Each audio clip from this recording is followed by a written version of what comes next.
have you ever seen those videos where they say, "Oh, don't go down this rabbit hole, guys, this is really creepy"? And then you can't help but go down that rabbit hole? Well, today we've got a video just like that. So let me tell you the story of the house that eats imagination. In the quiet town of Ellensbury, nestled between misty hills and forgotten roads, there stood an old Victorian house on Evershade Lane. It wasn't much to look at, really, with peeling paint and overgrown ivy choking the stone path leading up to it.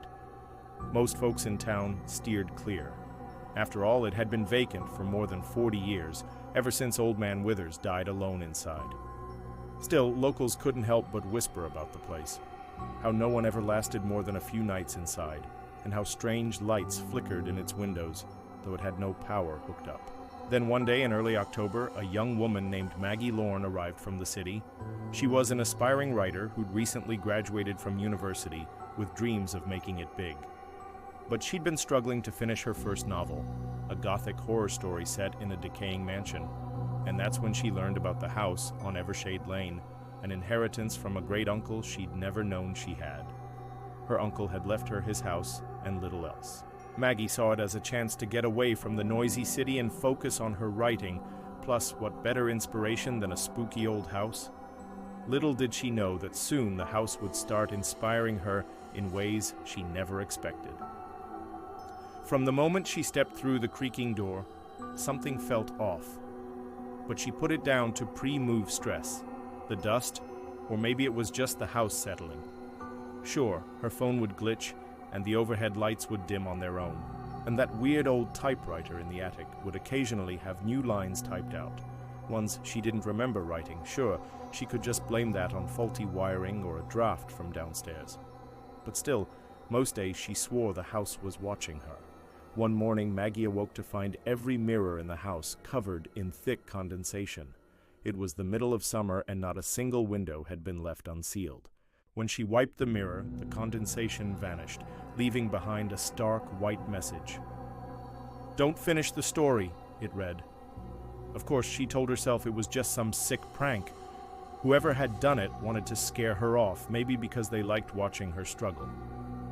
But the next morning, the mirror was covered again, along with another message. "It doesn't want you to leave." Soon, the messages appeared everywhere, scrawled across the dusty window panes and even etched into the fireplace. The house seemed to be taunting her, daring her to defy its wishes. Determined to uncover the truth, Maggie dug through the attic and found her uncle's journals. They were filled with rambling handwriting describing the house's strange behavior, how it fed on imagination, how it chose new victims to inhabit. Every so often, a new author would move in, lured by the promise of inspiration, only to be driven mad by the house's constant demands.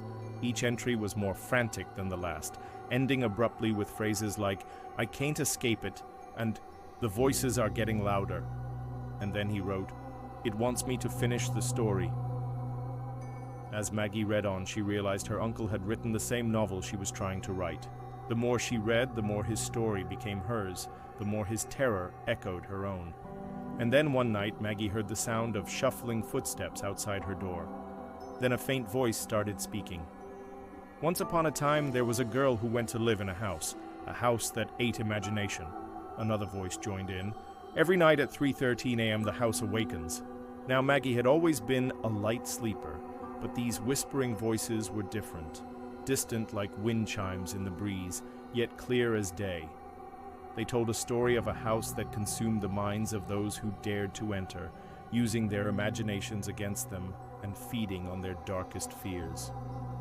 Each night the voices returned, growing louder, more insistent, and each night they told the same tale, except now they wove her name into the story, turning her experiences into the plot, her fears into the dialogue.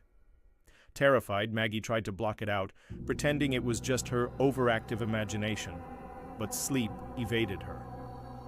One night, drawn by morbid curiosity, she followed the sound. It led her to the basement, shrouded in darkness and smelling of damp earth. Holding her breath, she descended the creaking stairs. There, in the faint glow of a single bare bulb, she saw hundreds of handwritten pages nailed into the concrete wall, a desperate attempt to warn her, or maybe lure her down. With shaking hands, she pried them free, revealing pages filled with words. In her journal, they told the story of her house, of its hunger for imagination, and how it trapped those who tried to write. The authors were many, their names long forgotten. What hadn't been forgotten, however, was their story. Because what Maggie realized then was that all the stories were the same, including hers. Maggie felt a chill crawl up her spine, for in her hands she held the final chapter, the one she hadn't written, the one the house wanted her to finish. She stumbled back, knocking over the bucket of water that had made the pages damp. As she fled, the typewriter in the attic clicked on by itself, typing, "You're almost done, Maggie. Just one more chapter." Maggie never returned.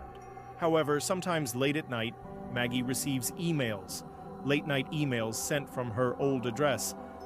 They contain the final chapters of her novel, the ones she never wrote, the ones that somehow came from her own mind.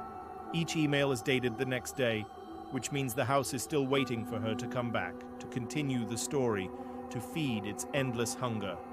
Or perhaps the house has already finished the story without her. Maybe it doesn't need her anymore. So I think you can probably agree after hearing this story that this house probably shouldn't exist. Like, imagine if you moved into your new home and the walls started closing in on you while you're sitting there reading. You're like, maybe this is just a draft. Maybe I should just rip it down and start again. And then you do, and then the walls close in on you again. And you're like, okay, maybe I should just change rooms. But you go into the next room and the walls close in on you there too. And you're like, wait, what is going on here? And you run to the window and the walls follow you. And you're like, what is happening right now? But you have nowhere to escape to because the walls are now closed in around you.